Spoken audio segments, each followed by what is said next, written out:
Hello दोस्तों, आप सभी का स्वागत है मेरे यूट्यूब चैनल में। आज की कहानी है रूहानी इश्क भाग 23। लेकिन अगर उन्हें लगता है कि उन्होंने मेरे साथ जो कुछ भी किया, मुझे इतना दर्द दिया, इतना परेशान किया, उन सबको मैं भूल जाऊंगी, तो ये उनकी सबसे बड़ी गलतफहमी है। और नफरत की शुरुआत हमारे रिश्ते में उन्होंने ही की थी। लेकिन इसका अंत मैं करूंगी, वह भी नफरत के साथ।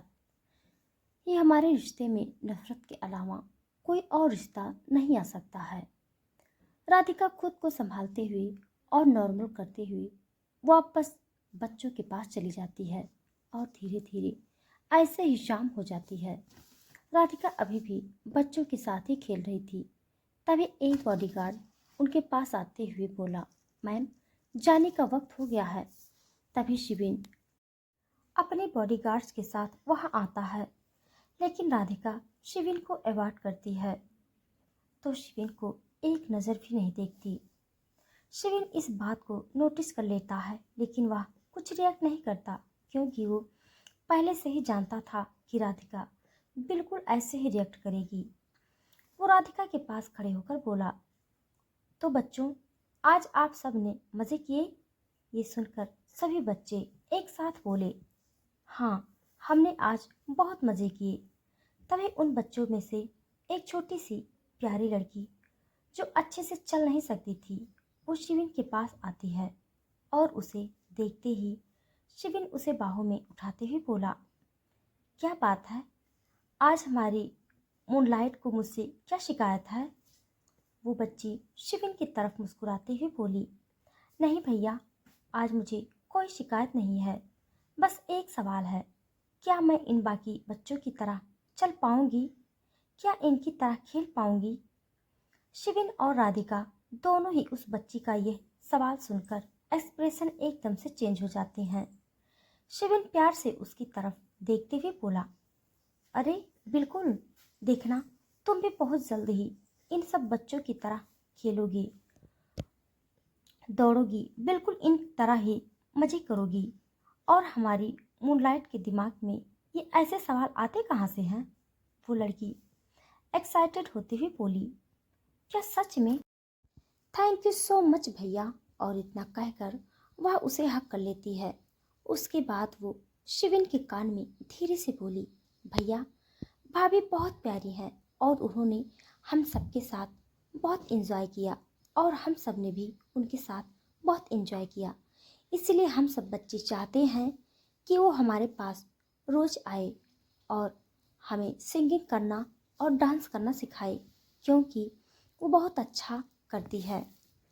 शिविन ने जैसे ये सुना, उसके चेहरे पर एक बड़ी सी स्माइल आ जाती है। वो एक नज़र राधिका को देखता है और उसके बाद वो उस बच्ची की तरफ हाँ में गर्दन हिलाता है। इधर राधिका बस ये देख रही थी कि शिविन की बच्चों के साथ कितनी अच्छी बॉन्डिंग है और वो उनके साथ कितना अच्छे से बिहेव कर रहा था कि बच्चे उसे अपने दिल की बातें शेयर करते। कुछ ही देर बाद राधिका और शिविन वहाँ के लोगों को और बच्चों को बाय बोलकर अपनी गाड़ी में बैठ जाते हैं। शिविन और राधिका दोनों ही बिल्कुल शांत थे और राधिका ने तो एक बार भी शिविन की तरफ नहीं देखा। उसकी नज़र सिर्फ गाड़ी से बाहर ही थी, क्योंकि शिविन की नज़र बार बार राधिका पर ही जा रही थी। कुछ देर की ड्राइविंग के बाद तो वो रघुवंशी मेंशन पहुंच जाते हैं। राधिका जल्दी गाड़ी से उतरकर सीधा रूम में चली जाती है। शिविन उसे जाता देखकर गाड़ी से उतरकर खुद से बोला, मैं जानता हूँ मैंने तुम्हारे साथ जो कुछ भी किया, उन सब के बाद तुम मेरा प्यार कभी एक्सेप्ट नहीं कर पाओगे, लेकिन शिविन रघुवंशी कभी हार नहीं मानता और इस रिश्ते में नफरत भी मैं ही लेकर आया था और अब इश्क भी मैं ही लेकर आऊँगा। तुम्हें मुझसे जितना रूठना होगा तुम रूठ लेना, जितना मुझसे नाराज रहना होगा रह लेना, लेकिन और मैं तुम्हें अपनी से दूर कभी नहीं जाने दूंगा और तुम्हारी इस नफरत को मैं इश्क में बदलूंगा। इतना कहकर उसके चेहरे पर एक हल्की स्माइल आती है और उसके बाद वो भी अपने रूम की तरफ बढ़ जाता है। राधिका चेंज करके डिनर तैयार करने लगती है और शिविन भी चेंज करके नीचे हॉल में आकर बैठ जाता है। राधिका रूम में जाकर अपने कपड़े चेंज कर लेती है। कुछ देर बाद शिविन भी अंदर रूम में आता है। तभी राधिका बाथरूम से बाहर आती है, लेकिन वो शिविन से नजरें नहीं मिलाती। शिविन चुपचाप खड़े होते हुए बस देखे जा रहा था। कुछ देर बाद राधिका जैसे ही सोने के लिए सोफे के पास जाती है, तभी शिविन उसे रोकते हुए बोला, तुम बेड पर सो सकती हो, वैसे भी आज काफी ठंड है, तुम बेड पर सो जाओ। राधिका अलमारी से ब्लैंकेट लेती हुई बोली, मैं सोफे पर ही ठीक हूँ, वैसे भी मुझे बेड पर सोने की ना आदत है और ना ही शौक। शिविन गहरी सांस लेते हुए बोला, मैं तुमसे पूछ नहीं रहा हूँ, बल्कि ये मेरा ऑर्डर है। मैंने कहा कि तुम बेड पर सोओगी, इसका मतलब तुम बेड पर ही सोओगी, और अगर तुम मेरे साथ कंफर्टेबल नहीं हो तो मैं सोफे पर सो जाऊंगा, लेकिन तुम सोफे पर नहीं सोओगी। और मुझे इस बात पर बहस नहीं चाहिए, वरना मेरे पास और भी तरीके हैं, लेकिन वो तुम्हें पसंद नहीं आएंगे। शिविन की बात सुनकर राधिका गुस्से में उसकी तरफ घूरते हुए बोली, आप क्या हमेशा बस मुझे परेशान करने का बहाना ढूंढते रहते हैं, और आपको हर बात में अपनी ही मनमानी क्यों करनी होती है? कभी कभी दूसरे के बारे में भी सोच लेना चाहिए ना। लेकिन नहीं। शिविन राधिका की तरफ अपने कदम बढ़ाते हुए स्माइल करते हुए बोला, तुम्हारे बारे में ही तो सोच रहा हूँ बेबी, तभी तो तुम्हें बेड पर सोने के लिए बोल रहा हूँ। राधिका ब्लैंकेट उठाते हुए बोली, ठीक है, अगर आपको इस सोफे पर सोने की इतनी ही इच्छा हो रही है तो सोइए, आप सोफे पर ही सो जाइए, लेकिन अगर आप वापस बेड पर आए तो वो अच्छा नहीं होगा। इतना कहकर राधिका उसकी तरफ मुंह बनाते हुए बेड पर लेट जाती है और खुद को ब्लैंकेट में ढक लेती है। शिविन हल्की स्माइल करता है और खुद चेंज करने के लिए चला जाता है। सुबह का वक्त। शिविन की जैसे ही आंख खुलती है, उसने राधिका को अपनी बाहों में देखा। राधिका का हाथ उसकी चेस्ट पर था। ये देखकर उसके चेहरे पर एक हल्की स्माइल आ जाती है। वो धीरे से राधिका के माथे पर किस करता है, लेकिन जैसे ही शिविन को लगता है कि राधिका उठने वाली है, वो तुरंत अपनी आंखें बंद कर लेता है। कुछ देर बाद जैसे ही राधिका की आंखें खुलती है, वो खुद को शिविन की बाहों में पाती है। ये देखकर वो झट से उससे दूर होते हुए बोली, ये यहाँ कैसे आए? ये तो सोफे पर सो रहे थे ना, और मैं इतना पास कैसे? वो शिविन को एक नज़र देखती है और उसके बाद शिविन का हाथ उसकी आंखों से हटाते हुए बोली, मिस्टर रघुवंशी, आप यहाँ बेड पर क्या कर रहे हैं? आप तो सोफे पर सो रहे थे ना? शिविन अपनी सोई हुई आवाज में बोला, हाँ, सो तो मैं सोफे पर ही रहा था, लेकिन मुझे अपने बेड के अलावा कहीं और नींद नहीं आती, इसीलिए मैं बेड पर सो गया। और वैसे भी ये बेड हम दोनों का है, तो तुम मुझसे ये सवाल कैसे कर सकती हो? कल तो आप बड़े शेखी पखार रहे थे कि नहीं, तुम बेड पर सो जाओ, मैं सोफे पर ही सोऊंगा। अब क्या हुआ? इतना कहकर वो बेड से उठकर नहाने के लिए चली जाती है। कुछ देर बाद राधिका बाथरूम से बाहर आती है। उसने नेवी ब्लू कलर का अनारकली सूट पहना हुआ था। उसके गीले बालों की वजह से उसकी कमर भीग चुकी थी। राधिका देखती है कि शिविन अभी भी सो रहा था। ये देख वो मिरर के सामने जाकर रेडी होने लगती है। इधर शिविन चुपके से अपनी आधी खुली नजरों से राधिका को देख रहा था। तभी उसकी नज़र उसकी गीली कमर पर पड़ती है, जिसे देख उसका गला सूखने लगता है। वो राधिका को देखे जा रहा था। तभी राधिका को अपने ऊपर किसी की नज़र महसूस होती है। वो जैसे ही पीछे मुड़कर देखती है तो शिविन अपनी आंखें बंद किए सो रहा था। राधिका कुछ देर शिविन को देखती है और वापस रेडी होने लगती है। शिविन जैसे ही दोबारा अपनी आंखें खोला, मिरर की तरफ देखा तो राधिका वहां नहीं थी। वो जैसे ही अपनी नजरें घुमाता है तो अपने सामने राधिका को देखकर तुरंत उठकर बैठ जाता है। तुमने तो मुझे डरा ही दिया, ऐसे क्यों घूर रही हो मुझे? राधिका मुंह बनाते हुए बोली। अगर आपका सोने का नाटक खत्म हो गया हो तो खड़े हो जाइए मिस्टर रघुवंशी, और किसी को चुपके से देखना अच्छी बात नहीं है, समझे आप? इतना कहकर राधिका नीचे चली जाती है। शिविन राधिका को जाते देख मुस्कुराता है और उठकर रेडी होने लगता है। शिविन तैयार होकर जैसे ही सीढ़ियों पर आता है उसके कदम वहीं रुक जाते हैं। उसकी नज़र मंदिर में खड़ी राधिका पर पड़ती है। रमा जी राधिका को फूलों की थाल देते हुए बोली, अरे मैडम, आपकी मांग सूनी क्यों है? ऐसे अपनी मांग को सूनी नहीं रखते। ये सुनकर राधिका अपने बालों पर हाथ रखते हुए बोली, ओह, वो तो मैं भूल गई थी, अब कर लेती हूँ। रमा जी वहाँ से चली जाती हैं। राधिका जैसे ही आरती खत्म करके पीछे मुड़ती है तभी उसकी नज़र शिविन पर पड़ती है, जो उसके पीछे ही खड़ा हुआ था। शिविन सिंदूर की डिब्बी में से एक चुटकी सिंदूर निकालकर राधिका की मांग भर देता है, जिससे थोड़ा सिंदूर उसकी नाक पर गिर जाता है। शिविन ने ये इतनी जल्दी किया कि राधिका समझ ही नहीं पाई, लेकिन जैसे ही उसने ये महसूस किया कि शिविन ने उसकी मांग भरी है, उसका दिल तेजी से धड़कने लगा। वो हैरानी से शिविन की तरफ देखे जा रही थी। शिविन आरती लेते हुए बोला, हैरान होने की जरूरत नहीं है, तुम्हारे पति ने ही तुम्हारी मांग में सिंदूर भरा है। और इतना कहकर वो हॉल में रखे सोफे पर बैठकर न्यूज़पेपर पढ़ने लगता है। राधिका वहीं खड़ी हुई उसे देखे जा रही थी। राधिका रमा जी के साथ डाइनिंग टेबल पर खाना लगा देती है और खुद भी शिविन के साथ बैठकर नाश्ता करने लगती है। शिविन नाश्ता करते हुए बोला, अब से तुम मेरे साथ ऑफिस जाओगी और मेरे ही साथ तुम्हें अपने घर साथ लेकर आऊँगा, और उसके आगे मैं कुछ भी सुनने नहीं वाला हूँ। ये मेरा फाइनल डिसीजन है। राधिका एक गहरी सांस लेती है, क्योंकि वो जानती है कि अब उसे शिविन के साथ ही जाना होगा।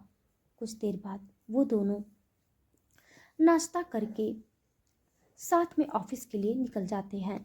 शिविन राधिका को ऑफिस में ड्रॉप कर देता है और खुद प्राइवेट पार्किंग में ऑफिस के अंदर चला जाता है।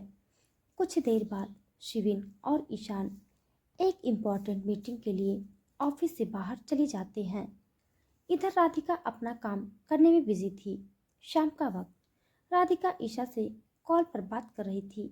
वो जैसे ही कॉल कट करती है तभी ऋषभ उसके पास आते हुए बोला, राधिका, मैं सोच रहा था कि वैसे भी आज हम दोनों का काम जल्दी ही ख़त्म हो गया है, तो क्यों ना आज हम दोनों कहीं बाहर चलें कॉफ़ी पीने के लिए।